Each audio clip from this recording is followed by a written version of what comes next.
बिस्मिल्लाहिर्रहमानिर्रहीम। अस्सलाम वालेकुम वरहमतुल्लाहि वबरकातुहू। नाज़रीन, आज का हमारा मौजू है कि सऊदी अरब में कुछ दिन कबल होने वाला एक गैर इस्लामी त्यौहार जिसको हालोवीन के नाम से जाना जाता है, उसमें अगर आप देखें कि दीन इस्लाम से इस त्यौहार का दूर दूर तक कोई तल्लुक़ नहीं है। अगर देखा जाए तो कहा जाता है कि इस त्यौहार की इब्तिदा जो है वो आज से तकरीबन 2000 साल कबल हुई थी, यानी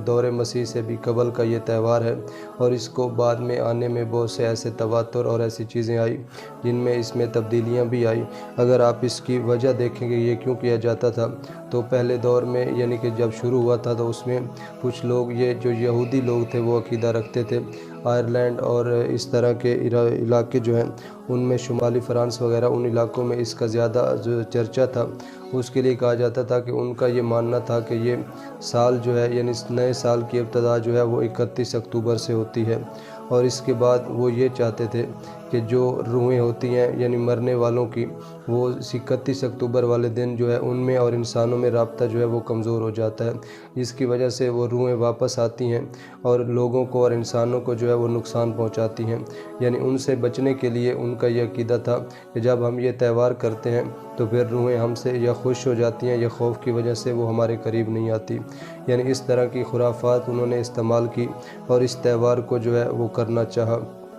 बाद अगर आप देखें तो कहा जाता है कि जब इसके ख़ात्मे की कोशिश की गई 8वीं सदी में, जब एक इनकी हुकूमत तब्दील हुई और मसीहत का गलबा हुआ, तो उसमें जो उनके एक चौथे पोप थे, उन्होंने ये कहा कि इसको जो है ख़त्म किया जाए। यानी बोनी फेस नाम के उनके एक पोप थे, उन्होंने कहा कि इस चीज़ को ख़त्म किया जाए, लिहाजा इसको जो है वो हमारे जो मरे हुए लोग हैं उनके नाम किया जाए और उनके लिए यानी अच्छे अमाल किए जाएं। तो इसको उनके ऐलान करने के बाद भी इसमें कमी ना आई, बल्कि इसमें मुसलसल इजाफ़ा होता गया।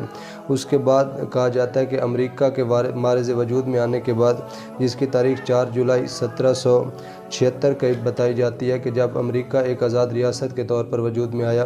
तो उसमें जो यूरोपी बाशिंदे थे उन्होंने आकर अपनी पनाह ली और वहाँ उनके आबाद होने की वजह से इस चीज़ में मज़ीद जो है वो इजाफ़ा हो गया। और इसके बाद ये सिलसिला चलता चलता जब 19वीं सदी में आया, यानी 1921 और 50 के दौरानिए में, कहा जाता है कि इसमें अमेरिका में ये पहले त्यौहार जो एक मजहबी अकीदे के तौर पर मनाया जाता था, अब इसको एक सकाफ़ती नाम दिया गया। यानी लोगों ने ये कहा कि हमारा ये सकाफ़त है और हमारे इलाके की या हमारे शहरों की ये पहचान बन चुका है। यानी उनका तरीका ये होता था कि जो लोग होते थे, यहूदियों के बच्चे या उनमें बड़े भी जो शामिल होते थे वो मुख्तलिफ़ घरों में जाकर वहाँ पर रात को, जब 31 की रात आती थी, 31 अक्टूबर की, तो वो वहाँ पर दस्तक देते और लोगों को एक यानी कि मुख्तलिफ़ किस्म के नारे और बुलाते थे और कहते थे कि जो सबसे ज़्यादा नारा उनका इस्तेमाल किया जाता था, वो कहते हैं कि ट्राइक और ट्रीट के नाम से जो है उन्होंने ये नारा बुलंद करना होता था, जिसका मतलब ये होता था कि या तो आप हमें कोई मीठी चीज़ खाने को दे दें या हम आपसे जो है वो शरारत वगैरह या वो डरावनी शक्ल करके आपके सामने आएंगे। यानी इसके लिए फिर वो लोग जो होते थे उनको अपने घर से यानी कोई मीठी चीज़ वगैरह देते थे, तो उसके बाद वो लोग चले जाते थे।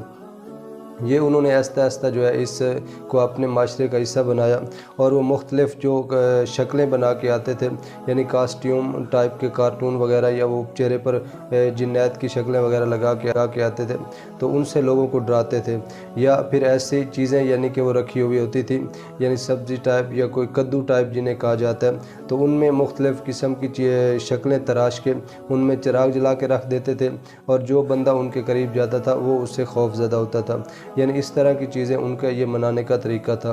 तो ये त्यौहार जो है वो यहूदियत का और ईसाईयत का एक बहुत बड़ा त्यौहार माना जाता था, मगर इस्लाम का इससे दूर तक कोई तल्लुक़ नहीं था। तो इसके बावजूद एक बहुत बड़े यानी दावा करने वाले ये कि मुसलमान मुल्क सऊदी अरब का, उसमें इस चीज़ का किया जाना तमाम मुसलमानों के लिए लम्हा फ़िक्रिया है। और हमें इस बात पर ज़रूर सोचना चाहिए कि जब खुदा ने हमें एक चीज़ मुतय्यन कर दी, हल्ता के दीन इस्लाम तो इसके बारे में कहता है कि ये शिरक है, यानी किसी को खुदा के बराबर करना या इस तरह की चीज़ें करना, ये इस्लाम इसकी बिल्कुल इजाज़त नहीं देता। तो उसके लिए फिर ज़रूर है कि हमें इस बात पे सोचना चाहिए कि जब हम मुसलमान होने का दावा करते हैं, तो फिर हम जब ऐसे कामों की तरफ राग़िब होते हैं तो इसकी सज़ा जो है वो यकीनन हमें खुदा की तरफ से मिलनी है। मगर उसके बावजूद भी अगर आप देखें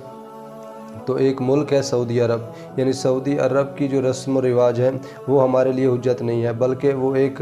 پاک سرزمین اس لیے کہی جاتی ہے کہ وہاں پر خدا کا گھر موجود ہے۔ تو اس کے بعد بھی ہمیں جو ہے وہاں پر جانا چاہیے جہاں پر دین اسلام ہمیں اچھی چیز اور اچھی تعلیمات کے ذریعے مل سکے۔ تو پھر یقیناً ہمیں اس بات پر غور کرنا چاہیے کہ ہم خدا کے دیے ہوئے جو دین اسلام کی تعلیمات ہیں یا پیغامات ہیں، کیا ہم ان سے دور تو نہیں ہو رہے؟ تو لہٰذا اس کے لیے ہمیں اپنی آنے والی نسلوں کو بچانا چاہیے اور انہیں بتانا چاہیے کہ یہ جو تہوار ہے یہ اس کا ہمارے اسلام سے یا ہماری تہذیب سے دور دور تک کوئی تعلق نہیں ہے۔